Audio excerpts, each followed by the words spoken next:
الحمد لله نحمده ونستعينه ونستغفره ونؤمن به ونتوكل عليه ونعوذ بالله من شرور أنفسنا ومن سيئات أعمالنا من يهده الله فلا مضل له ومن يضلله فلا هادي له ونشهد أن لا إله إلا الله وحده لا شريك له ونشهد أن سيدنا وسندنا وحبيبنا ومولانا محمدا عبده ورسوله صلى الله تعالى على خير خلقه محمد وعلى آله وأصحابه وسلم أما بعد فأعوذ بالله من الشيطان الرجيم بسم الله الرحمن الرحيم والذين يؤمنون بما أنزل إليك وما أنزل من قبلك وبالآخرة هم يوقنون صدق اللہ العظیم۔ بات چل رہی تھی متقین کی، اور متقی کس کو کہتے ہیں؟ اللہ تبارک و تعالی نے متقیوں کی 5 صفات بیان کی ہیں، جن میں سے 2 کا تذکرہ بلکہ 3 کا تذکرہ ہو چکا ہے۔ ایک ایمان بالغیب کہ متقی پرہیزگار وہ لوگ ہیں جو غیب پر ایمان رکھتے ہیں، نماز قائم کرتے ہیں، اور جو ہم نے ان کو روزی دی ہے اس میں سے خرچ کرتے ہیں۔ والذین یؤمنون بما انزل الیک وما انزل من قبلک، چونکہ مکے کے اندر ایمان لانے والے 2 قسم کے لوگ تھے۔ ایک تو وہ تھے جو پہلے سے مشرک تھے، ایک وہ لوگ تھے جو پہلے سے اہل کتاب تھے، یعنی یہود و نصارہ۔ تو 2 طرح کے لوگ تھے۔ پہلی آیت کے اندر تو پہلے والے طبقے کا ذکر کر دیا کہ جو مشرک تھے۔ اب اس آیت کے اندر دوسرے طبقے کا ذکر ہے، کیونکہ ان کو ایمان لانا ہے قرآن پر بھی اور اپنی کتاب پر بھی، کیونکہ اہل کتاب کے پاس تو کتاب تھی، نصارہ کے پاس انجیل تھی، اور اسی طرح یہود کے پاس توریت تھی۔ تو اس لیے اللہ تعالیٰ نے بیان کیا، اور وہ لوگ کہ جو ایمان لاتے ہیں اس پر بھی جو آپ کی طرف نازل کیا گیا، یعنی قرآن، وما انزل من قبلک، اور اس پر بھی جو آپ سے پہلے نازل کیا گیا، یعنی تورات، انجیل۔ تو یہاں پر ان لوگوں کا تذکرہ ہے کہ جو اہل کتاب تھے۔ اب ہمارے لیے کیا حکم ہے؟ ہمارے لیے بھی یہی حکم ہے کہ پہلی کتابوں پر ایمان لانا تو ہے، لیکن عمل جو ہوگا وہ صرف قرآن پر ہوگا۔ ایک مرتبہ حضرت عمر رضی اللہ تعالیٰ عنہ تورات کے کچھ ورق، کچھ چیزیں، کچھ پنے وغیرہ لے کر آئے اللہ کے نبی کے پاس اور دکھانے لگے، اور یوں کہا کہ جو ان میں اچھی اچھی باتیں ہیں، چیزیں ہیں، کہ ہم ان پر عمل کریں۔ اللہ کے نبی کو اتنا غصہ آیا کہ آپ کی آنکھ سرخ ہو گئی، اور جب حضرت عمر نے دیکھا کہ آثار غلط نظر آ رہے ہیں تو پھر فوراً کہا کہ ہم اللہ کو رب ماننے پر، اللہ کے نبی کو رسول ماننے پر، اور اسلام کو دین ماننے پر راضی ہیں۔ یوں کہا۔ اللہ کے نبی نے ارشاد فرمایا کہ میرے نبی بنائے جانے کے بعد اگر موسیٰ علیہ السلام خود بھی آ جائیں تب بھی وہ میری ہی اتباع کریں گے۔ یعنی اللہ کے نبی کے آنے کے بعد تمام سابقہ شریعتیں اور جتنی بھی کتابیں تھی، جتنے بھی ادیان اور دین تھے، سارے منسوخ ہو گئے ہیں۔ اب عمل صرف قرآن پر ہوگا، اللہ کے نبی پر ایمان لایا جائے گا۔ تو اسی کو یہاں بیان کیا کہ ایمان والے وہ ہیں، اور ایمان متقی حضرات وہ ہیں کہ جو قرآن پر بھی ایمان لاتے ہیں، اور جو قرآن سے پہلے کتابیں، صحیفے نازل ہوئے ان پر بھی ایمان لاتے ہیں۔ وَبِالْآخِرَةِ هُمْ يُوقِنُونَ، اور پھر 5ویں صفت یہ بیان کی متقی حضرات کی کہ وہ آخرت پر یقین رکھتے ہیں۔ تو 5 چیزیں ہو گئی متقیوں کی۔ ایک ایمان بالغیب، اور ایک اقامت صلاح، نماز قائم کرنا، اور ایک جو اللہ نے روزی دی اس میں سے خرچ کرنا، اور پہلی کتابوں پر بھی اور قرآن پر بھی ایمان لانا، اور 5ویں چیز ہے آخرت پر یقین رکھنا۔ اچھا، اللہ تبارک و تعالیٰ نے یہاں وَبِالْآخِرَةِ هُمْ يُؤْمِنُونَ نہیں فرمایا، یوقنون فرمایا۔ کیوں؟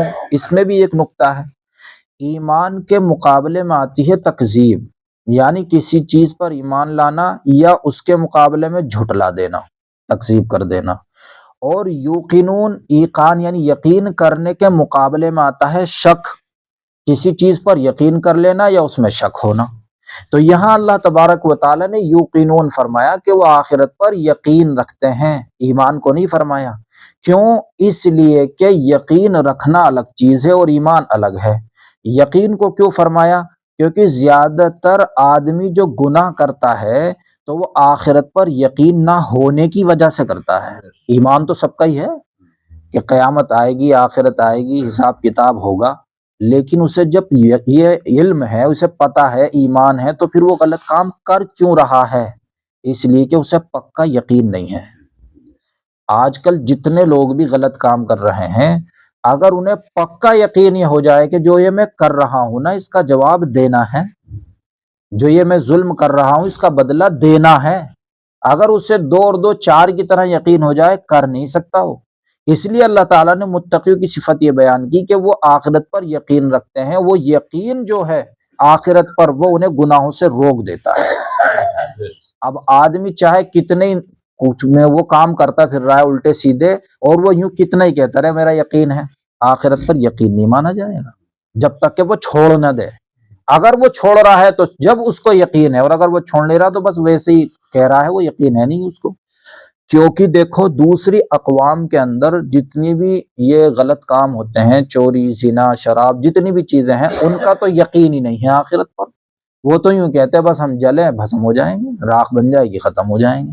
یہ تو مسلمان ہی کہتا ہے کہ مرنے کے بعد حساب کتاب ہوگا اور آخرت ہے اور قیامت ہے۔ تو اس لیے ان کو برے اعمال سے روکنے کی کوئی آڑ کوئی چیز ہے ہی نہیں۔ یہ تو مسلمان کے پاس ہے کہ وہ 10 بار سوچتا ہے اگر میں نے کوئی غلط کام کیا تو مجھے اس کا حساب کتاب دینا ہوگا، لیکن ہم مسلمانوں میں بھی دیکھتے ہیں کہ بہت غلط کام ہو رہے ہیں۔ تو اس کا مطلب یہی ہے کہ انہیں پکا یقین ہے نہیں آخرت پر۔ اگر پکا یقین ہوتا تو پھر غلط کام نہیں ہوتے۔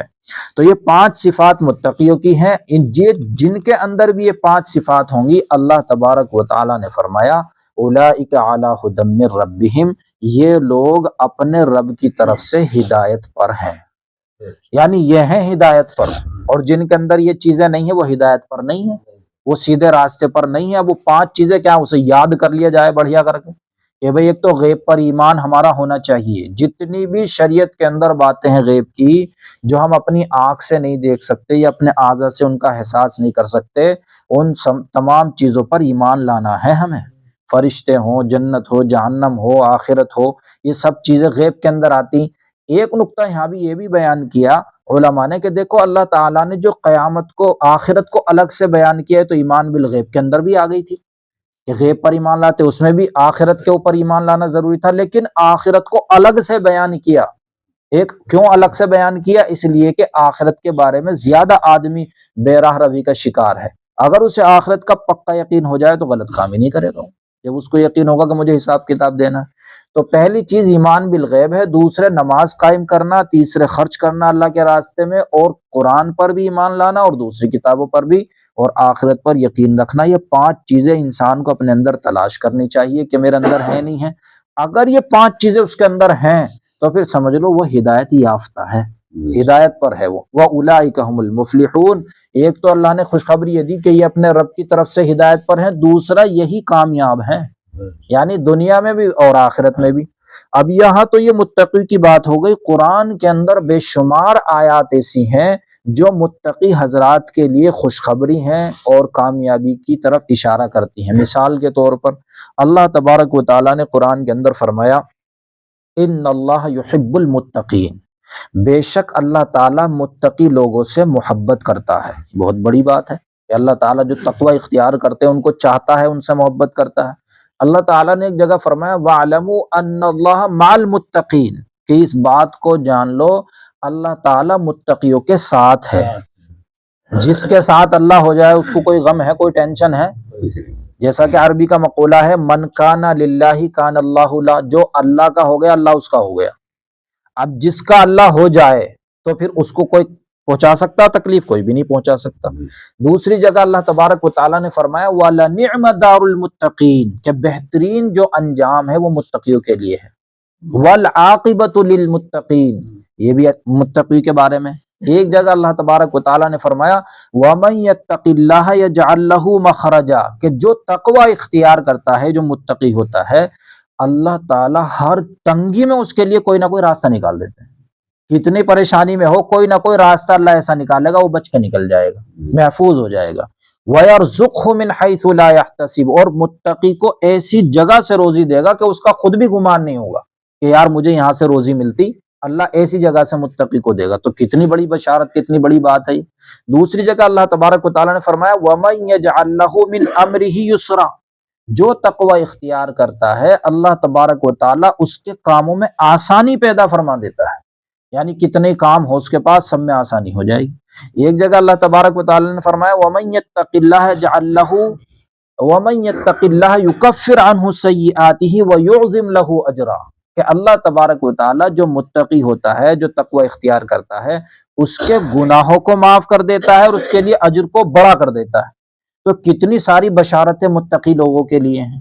تو اس لیے ہم سب کو متقی بننے کی ضرورت ہے۔ اور ایک جگہ اللہ تبارک و تعالیٰ نے فرمایا الذین آمنوا وکانوا یتقون، جو ایمان لاتے ہیں اور تقوی اختیار کرتے ہیں، لہم البشریٰ فی الحیات الدنیا وفی الآخرہ، ان کے لیے دنیا اور آخرت میں خوشخبری ہے، بشارت ہے۔ لیکن جو متقی اور پرہیزگار نہیں ہوتے، یہ سارے وعدے ان کے لیے نہیں ہیں۔ تو اس لیے ضروری ہے کہ ہم اپنے اندر تقوی پیدا کریں۔ اللہ تبارک و تعالیٰ ان تمام صفات سے ہم سب کو آراستہ فرمائے۔ دعا کر لیجیے۔ الحمدللہ رب العالمین، اللہم صلی وسلم وبارک علی سیدنا محمد وبارک وسلم۔ ربنا آتنا فی الدنیا حسنہ وفی الآخرۃ حسنۃ وقنا عذاب النار۔ یا اللہ ہم سب کو تو متقی اور پرہیزگار بنا، یا اللہ فاسق و فاجر بننے سے ہماری حفاظت فرما۔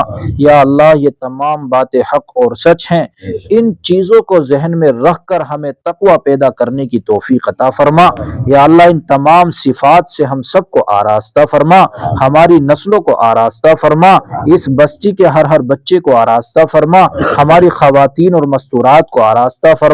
یا اللہ سب کو متقی اور پرہیزگار بنا۔ یا اللہ اس تفسیری سلسلے کو قیامت تک جاری اور ساری فرما، اس کے ذریعے سے پورے عالم میں ہدایت کو عام فرما، گمراہی کو ختم فرما، اسلام اور مسلمانوں کو ہر جگہ پورے عالم میں غلبہ عطا فرما، اسلام کا بول بالا فرما، باطل کا منہ کالا فرما۔ یا اللہ اس قرآن کی برکت سے ہمارے بیماروں کو شفاء کلی عطا فرما، جو مقروض ہیں ان کے قرض کی ادائیگی کے فیصلے فرما۔